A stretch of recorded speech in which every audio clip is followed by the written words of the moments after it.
अस्सलाम वालेकुम फ्रेंड, कैसे हैं आप सब। उम्मीद करती हूँ कि सब खैरियत से होंगे। ये बना रही हूँ मैं गोटा वर्क का ड्रेस। तो ये गोटा वर्क इस पे काम हुआ है और इसके ऊपर कोरा डबका और नग वगैरह सारी चीज़ें इसके ऊपर लगी हुई हैं। ये देख सकते हैं आप कि कितना खूबसूरत ये सूट है और ये डिज़ाइनर सूट है। बहुत खूबसूरत सा पूरा इसका फ्रंट भरा हुआ है, इस पे पूरे पे काम हुआ है। तो इस तरह के सूटों को हम किस तरह से स्टिच कर सकते हैं, तो वो वीडियो को आप पूरा देखिएगा। तो इस वीडियो में आपको मैं बताऊंगी कि ये सूट किस तरह से हमने स्टिच किया था।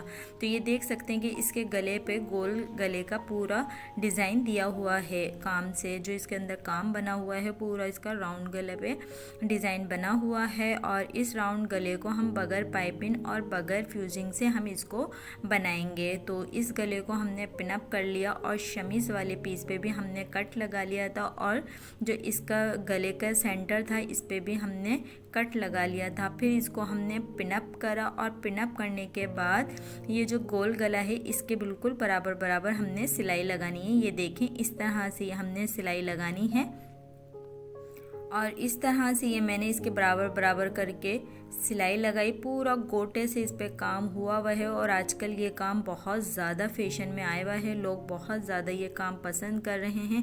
तो इस तरह के ड्रेस आपके पास आए तो आप उसको स्टिच इस तरह से कर सकते हैं। तो इसके अंदर यानी कि जो काम हुआ है उससे सूट काफ़ी वज़नी हो रहा था। तो ये मैंने इसके बूट के नीचे इसको दबा दिया और उसके बाद इसके गोल गले की मैंने की कटिंग। ये देखें, इस तरह से मैंने इसकी कटिंग की और फिर इस शमीज़ को ये देखें किस तरह से मैंने इसको फोल्ड किया और ये फोल्ड होने के बाद हमारा गोल गला बन गया। तो इसको गले को बनाने के लिए हमने इसको इस तरह से बनाया था।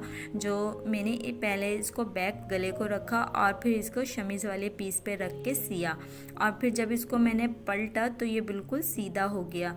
तो आपको समझ तो आ रहा होगा कि किस तरह से ये मैंने रखा और रखने के बाद जब मैंने फोल्ड किया तो ये सीधी साइड पे आ गया। तो मैं इस तरह से ये गले बनाती हूँ और वही गला मैंने आपके साथ शेयर किया है। और इस तरह के फैंसी ड्रेसेस यानी कि इस पे इतने नग वगैरह लगे हुए होते हैं, कोरा डबका, और इतने ज़्यादा इसके ऊपर काम हुआ होता है तो इसको सीना काफ़ी मुश्किल सा हो जाता है। तो इसको सीने के लिए हमने इसके नग वगैरह हटाने होते हैं, जो काम हुआ होता है उसको काटना होता है और फिर इसके ऊपर सिलाई होती है। क्योंकि जब इसकी फ़िटिंग हम करते हैं तो हमारी मशीन नहीं चल पाती क्योंकि इसकी सुई टूट जाती है और बिल्कुल भी इससे मशीन नहीं चल पाती। और इसको सिलाई करने के लिए हमने इसके नग हटाने होते हैं। इसका नग हटाने के लिए हमने प्रेस गरम करके फिर इसके नग हटाए, पर ज़्यादा हम तेज़ प्रेस इस पर लगा नहीं सकते थे क्योंकि ऑर्गेन्जा फैब्रिक था। ये देख रहे होंगे आप कि ऑर्गेन्जा फैब्रिक पे गोटे का पूरा काम हुआ है। इस तरह का ऑर्गेन्जा पे ही ज़्यादा खूबसूरत काम लग रहा है और इसी तरह से काम आए हुए हैं। और अब इसका मैंने बैक गला बनाया है और इसके ऊपर पाइपिंग लगाई है। जिस तरह से हम लगाते हैं सेम उसी तरह से हमने बैक गले पर पाइपिंग लगाई और फिर इसको हम ज्वाइन कर देंगे इसके फ्रंट वाले गले से। ये देखें, इस तरह से ये मैंने इसका बैक गले पे पाइपिंग लगाई, फिर इसका फ्रंट गला लेके इसके शोल्डर ज्वाइन किए। सेम उसी तरह से जिस तरह से हम गले को ज्वाइन करते हैं सेम उसी तरह से इसको भी ज्वाइन करना है।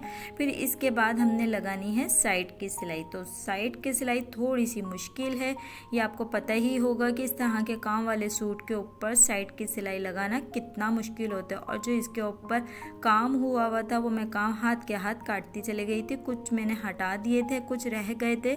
तो जहाँ जहाँ मेरी फिटिंग के निशान लगे हुए थे मैंने वहाँ से ये सारा काम काटती चले गई। और इस तरह से ये मैंने सारे काम को काटा और फिर इसके ऊपर सिलाई की। क्योंकि मेरी मशीन नहीं चलती इसके ऊपर, क्योंकि कट दाना मोती या इसके ऊपर जो काम हुआ था वो बीच में आता तो सुई टूट जाती और मशीन भी नहीं चल पाती। तो इस तरह से ये मैंने इसके काम को निकाला और निकालने के बाद फिर इसको मैंने फिटिंग की सिलाई लगाई। ये देखें इस तरह से बहुत हल्के हाथ से हमने इस जगह पे काम करना होता है, क्योंकि जब ये नग लगे हुए होते हैं तो मशीन स्पीड में नहीं, बहुत स्लो चलानी होती है। तो हमने हल्के हल्के मशीन चलानी है और नगों को भी निकालते हुए चलना है। जो नग हमारे रह गए थे वो हम हाथ के हाथ सिलाई करते वक्त निकाल रहे हैं, और जो बाकी इसके कट दाना या जो धागे से काम हुआ था उसको मैं काट रही हूँ और बाकी नगों को हटा रही थी। तो इस तरह से ये सारे नग मैंने हटाते हुए इसको सिलाई करी, इसकी फिटिंग की। थोड़ा सा मुश्किल होता है ये वाला काम, जब इसको हम फिटिंग कर रहे होते हैं और नग वगैरह लगे हुए होते हैं तो फिटिंग करना थोड़ा सा मुश्किल होता है, लेकिन नामुमकिन नहीं होता, हम ये कर सकते हैं। तो ये टिशू था, इसके ऊपर हम ज़्यादा गर्म इस्त्री नहीं रख सकते थे, बल्कि इस्त्री का काम इसके ऊपर बहुत हल्के हाथ से करना होता है, क्योंकि टिशू बहुत जल्दी लग जाता है, इसमें सुराख हो जाता है। तो इस पर बहुत हल्की इस्त्री से हमने काम करना होता है। तो फिर इसके बाद मैंने ये सारे नग हटाए, इसकी फिटिंग की सिलाई लगाई और ये इसकी आ गई स्लीव्स। स्लीव्स के ऊपर हल्की सी लेस बनी हुई थी और बाकी सब जगह इधर नग लगे हुए थे। तो इसके ऊपर फिर हमने पट्टी लगाई, जो इसकी लाइनिंग वाला कपड़ा था उसकी हमने पट्टी लगाई है इसके ऊपर। ये देखें इस तरह से सेफ्टी पट्टी लगाई है हमने, पाइपिंग नहीं लगाई, और इसके नीचे पट्टी लगाकर ऐसे ही फोल्ड कर देंगे हम। ये देखें इस तरह से हमने इसको फोल्ड करना है इसके अंदर, इससे ही खूबसूरती आएगी, क्योंकि टिश्यू फैब्रिक काफ़ी हल्का होता है। तो इसके नीचे मैंने पट्टी लगाई आस्तीनों में भी और बैक वाले दामन पे भी, फ्रंट दामन पे भी लगाई, क्योंकि जो काम हुआ हुआ होता है वो ट्राउज़र पे ही लगता है। तो मैंने इसके ऊपर लगाई है एक पट्टी। तो ये देखें इस तरह से फ्रंट दामन पे और बैक दामन पे भी मैंने इसी तरह से चौड़ी चौड़ी सी पट्टियाँ लगा दी थी, क्योंकि फ्रंट पे भी सिलाई नहीं हो सकती थी, और इस तरह से पट्टी लगाने से हमारा सारा काम भी अच्छा सेफ हो गया था। और फिर इसके ऊपर मैंने तुरपाई कर दी थी। बाकी पे तो हमारी लाइनिंग आ रही थी, थोड़ा सा हिस्सा हमारा बचा हुआ था, वहाँ पर हमने इस तरह से एक पट्टी लगा दी थी शमीज़ के ही कपड़े की। ये देखें इस तरह से ये मैंने 3 इंच के करीब पट्टी को कटिंग कर लिया था। फिर उसके बाद मैंने ये फ्रंट दामन और बैक दामन और स्लीव्स पे सब जगह ये इस तरह से पट्टियों को ज्वाइंट करा। ज्वाइंट करने के बाद मैंने इसको इस तरह से फोल्ड किया, प्रेस से थोड़ा सा इसको जमा लिया, पिनअप करा। फिर इसके ऊपर मैंने तुरपाई करी, क्योंकि काम देखें आप इसके ऊपर कितना काम हुआ हुआ है, तो मशीन तो नहीं चल सकती थी। फिर मैंने इसके ऊपर तुरपाई की, क्योंकि तुरपाई बहुत अच्छी लगती है और इस तरह के सूटों पे तुरपाई का ही काम ज़्यादा अच्छा लगता है। ये इसको बैठाने के लिए मैंने इसकी एक फ्रंट साइड पे यानी कि लब की सिलाई जिसे कहते हैं वो मैंने लगाई, किनारी वाली सिलाई। तो इस तरह से ये मैंने इसकी किनारी की सिलाई लगाई।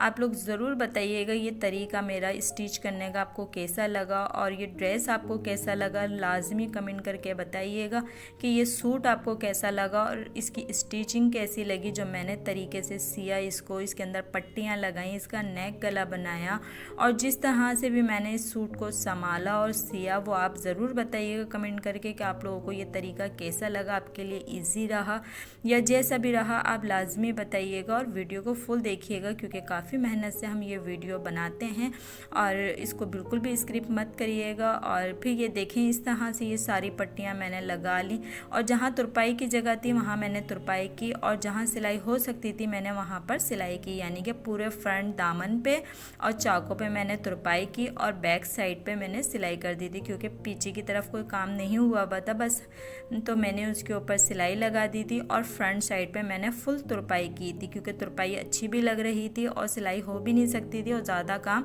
अगर हम खोल देते तो वो बुरा लगता। तो मैंने से काम को तो नहीं खोला, लेकिन मैंने उसके ऊपर तुरपाई कर दी, तो तुरपाई हमारी ज़्यादा अच्छी लग रही थी। ये देखें इस तरह से कॉर्नर मैंने इसके फोल्ड किए, और फोल्ड करने के बाद मैंने सिलाई लगा दी थी इसके ऊपर। इसी तरह की काफ़ी सारी वीडियो मेरे चैनल पे हैं, चैनल पे आएँ, विज़िट करें और बहुत सारी अच्छी अच्छी वीडियो को आप देखें। शरारों की, गरारों की, हर तरह के इसके अंदर काम की आपको वीडियो मिल सकती हैं, और आए मेरे चैनल पर विज़िट करें, इस तरह की वीडियो एंजॉय करें आप लोग, और अपने फ्रेंड्स में भी शेयर कर सकते हैं, और अपने टेलर को दिखाकर इस तरह की डिज़ाइनिंग आप बनवा सकते हैं, और आपको भी काफ़ी आइडिया हो सकता है कि आप घर में अगर इस तरह के ड्रेसेस आ जाते हैं और आप सीना चाहते हैं तो आपके लिए काफ़ी हेल्पफुल हो सकता है ये। तो इस तरह से इसके मैंने चाक वगैरह फोल्ड कर लिए थे। ये देखें दोनों तरफ से मैंने इस तरह से ये चाकू को फोल्ड करना है। और ये चाक जब मैं फोल्ड कर रही थी तो पिन अप लगा ली थी मैंने, क्योंकि पिनें इसमें लगाना ज़रूरी थी। ये आपको दिख ही रहा होगा फैब्रिक किस तरह का है, तो ये आगे पीछे ना सरके। इस तरह के जब कपड़े होते हैं तो मैं इसके ऊपर लाजमी पिन अप कर लेती हूँ, क्योंकि पिन अप करने से हमारा जो यानी कि अस्तर और जो फैब्रिक है वो आगे पीछे नहीं होता। तो इसलिए मैं इसके ऊपर लाजमी पिनें लगा लेती हूँ, ताकि हम चाक हों या कोई भी इस तरह का काम हो वो आसानी से कर सकें। तो उम्मीद करती हूँ कि आपको ये तरीका अच्छा लगा होगा। वीडियो अच्छी लगी होगी तो वीडियो को फुल देखिएगा और ये तरीका भी बताइएगा कि ये मैंने सही बताया कि पिन अप करके चाक दामन बनाने चाहिए, ताकि इससे हमारा लाइनिंग वाला कपड़ा और जो शर्ट का कपड़ा है वो अलग अलग नहीं होता, और इससे बहुत अच्छे चाक भी बनते हैं और हमारा काम भी आसान हो जाता है। बाकी मैंने तुरपाई की थी तो वो भी मैंने आपके साथ शेयर कर दी कि ये मैंने तुरपाई की थी काम वाली जगह पर, जहाँ पे भी काम आ रहा था वहाँ पे मैंने इसके ऊपर तुरपाई की। इस तरह से ये सूट मैंने रेडी करा और ये सूट बहुत ही प्यारा ये सूट लग रहा था। अब आप लोग एक कमेंट बताएंगे कि आप लोगों को कैसा लगा मेरा ये सूट और इसका तरीका और इसको सिलने का तरीका, और ये जितना भी मैंने काम किया इसके ऊपर, जिस तरह से सिया है, इसको एक अलग अंदाज में मैंने सूट को सिया है। तो आप लोग लाजमी बताइएगा कि ये अंदाज़, ये तरीका आप लोगों को कैसा लगा है। ये देखें, ये इसका फाइनल लुक है। ये पूरा सूट हमारा रेडी हो चुका है। ये इसके चाक देखें, इस पे तुरपाई की, फ्रंट वाला चाक देखें, इस पे भी तुरपाई की, बैक साइड पे हमने सिलाई लगाई है। ये देखें, पूरा सूट हमने तैयार करने के बाद भी आपको दिखाया है कि किस तरह से ये सूट तैयार हुआ है। ये पूरा सूट हमारा रेडी है। ये देखें, ये इसके स्लीव्स हैं, स्लीव्स हमने लूज़ रखी हैं, कुर्ता स्लीव्स। अल्लाह हाफिज़।